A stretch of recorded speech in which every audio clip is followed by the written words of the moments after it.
పేరు పేరున హృదయపూర్వక నమస్కారాలు తెలియజేస్తూ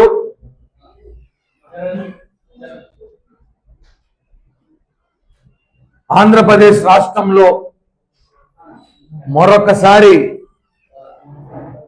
డైవర్ట్ పాలిటిక్స్ కులం మీద గుద్దారు. ఈసారి తిరుమల కల్తీ నెయ్యి ఇష్యూ, లడ్డు కల్తీ నెయ్యి ఇష్యూ మార్చడానికి జగన్ అండ్ బ్యాచ్ కాపు కులాన్ని బలిపశువుని చేస్తా ఉందా, కాపు కులాన్ని వాడుకుంటా ఉందా? లడ్డూ సిట్టు విచారంలో కల్తీ జరిగిందని చెప్పి క్లారిటీగా ఇచ్చిన తర్వాత వైసీపీ వాళ్ళు పోటాపోటీలు పెట్టి గుళ్ళు కలగడాలు, గుళ్ళు కొబ్బరికాయలు, ఫ్లెక్సీలు వేసి నానా యాగి చేస్తుంటే ప్రజలు చూస్తూ ఊరుకోరు. మీరు చేసిన తప్పు, ఆ తప్పుని కప్పిపుచ్చుకోవడానికి మరొక తప్పు చేస్తున్నారని చెప్పి మేమందరం కూడా చెప్తుంటే కూటమి ప్రభుత్వం దానికి వాళ్ళు లడ్డూని తప్పించడానికి ఈ రోజుల్లో ఒక మనిషిని తిరిగితేనే ఎలాంటి పరిస్థితి మనకు తెలుసు. ఒక మనిషిని తిరిగితేనే వాడిపై దాడి చేయడమో లేకపోతే ఖండించడమో కేసులో పోలీస్ స్టేషన్లో పెడతారు. ఒక ముఖ్యమంత్రి హోదాలో ఉన్న వ్యక్తిని నువ్వు మాట తిట్టరాని తిట్టినప్పుడు ఖచ్చితంగా రియాక్ట్ అవుతారు. ఆ రోజు జగన్ అన్నారు డైలాగు, మా కార్యకర్తలు తిట్టే బీపీ వచ్చింది అంటే ఇప్పుడు ఎవరికైనా వస్తుంది బీపీలు. నేను దాని గురించి మాట్లాడకన్నా ఇక్కడ సబ్జెక్ట్ డైవర్ట్ కాకుండా ఒక క్లారిటీ విషయం అంటే కాపు నేత అని చెప్పి వైసీపీ పోస్ట్ చేసింది. దీన్ని బాగా వైరల్ చేస్తున్నారు.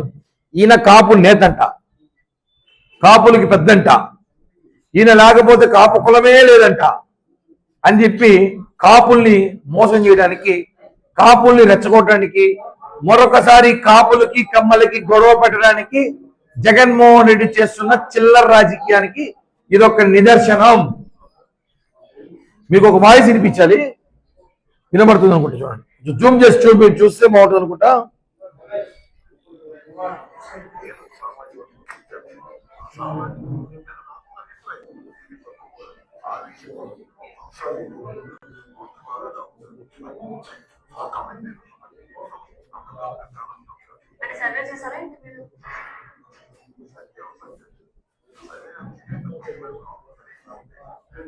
ఒకప్పుడు కాపులు తాగుబోతు తాగుతూ ఉంటారు అని చెప్పేసి నేను ఒకసారి అన్నా.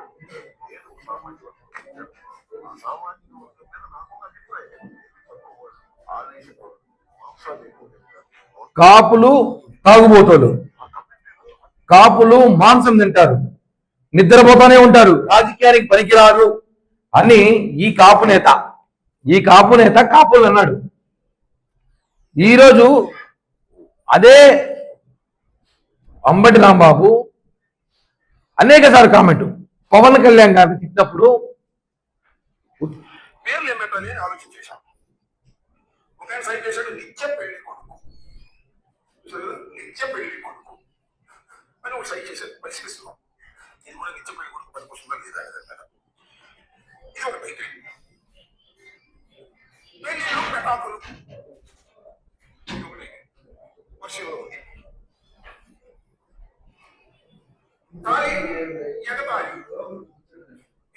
ఇలా చాలా కామెంట్లు చేస్తే ఆ రోజు ఈ వైసీపీ కాపు నేతలు ఇప్పుడు కాపు కులం పెద్దలని చెప్పి మాట్లాడుతున్న కాపులను ఏమయ్యారు?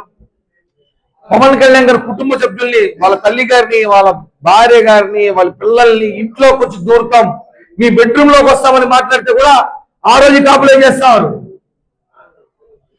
పవన్ కళ్యాణ్ గారిని వైజాగ్ లో పోలీసులు నిర్బంధిస్తే ఆ రోజు కాపులు ఏం చేస్తున్నారు? పవన్ కళ్యాణ్ గారిని బార్డర్ లో ఆపేసి రోడ్డు పైన పడుకొని నిరసన వ్యక్తం చేస్తే ఆ రోజు ఇదే కాపులు ఏం చేస్తున్నారు? వైసీపీ కాపులు చెప్పుకునే కాపు నేతలు ఈ రోజు అంబటి రాంబాబుని అరెస్ట్ చేసేసరికి కాపు ఉద్యమకారులంతా వచ్చే కాపు నేత అంట. కాపులు ఆయనే చెప్పచ్చు, తాగుబోటోళ్ళు ఇంత మటన్ తింటారు, నిద్రపోతారు అని ఆయన చెప్తాడు. కాపులు రాజకీయాలు పనికిరాని అంటాడు.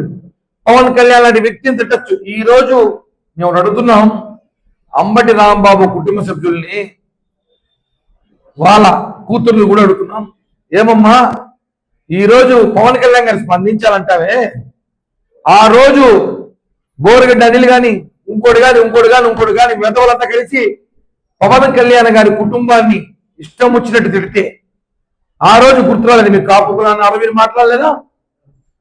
పవన్ కళ్యాణ్ గారు కూతుర్ని మాట్లాడారు, చిరంజీవి గారు కుటుంబాన్ని మాట్లాడారు, మీ ఇంట్లో బెడ్రూమ్ లోకి వస్తామన్నారు. ఆ రోజు ఏమయ్యారు మీరు? ఇంకా వైసీపీ కాపులు ఈ రోజు కాపు కాటు కావాల్సి వచ్చిందా మీకు? అంటే వైసీపీ నేతను పెట్ల సిగ్గుండాలి. వైసీపీ బ్యాచ్ కి కాపు నేత అంట. ఏ రోజైనా వైసీపీ జగన్ గవర్నమెంట్ లో కాపులకు న్యాయం చేశారా? 27 కేసులు పెట్టారు నా మీద. ఎన్నిసార్లు జైలు పంపించారు? నేను కాపలా అప్పటి కాపు పెట్టుగా మమ్మల్ని ఆదుకోవడం తెలియదా నీకు? పవన్ కళ్యాణ్ జనసేన కార్యకర్తలు కాపులు ఎంత మంది ఇబ్బంది పెట్టారు మీరు? వాళ్ళ ఆస్తులు కాజేశారు, కేసులు పెట్టినారు, దాడులు చేసినారు. ఆ రోజు కాపులు కనుకోలేదా? ఒక కాపు కార్పొరేషన్ ఎంత నిధులు ఇచ్చారు? కాపులకి ఏ విధంగా న్యాయం చేశారు? కాపులు రావాల్సిన పథకాలు ఏమైనా ఇచ్చారా మీరు? ఏమీ చేయలేదు.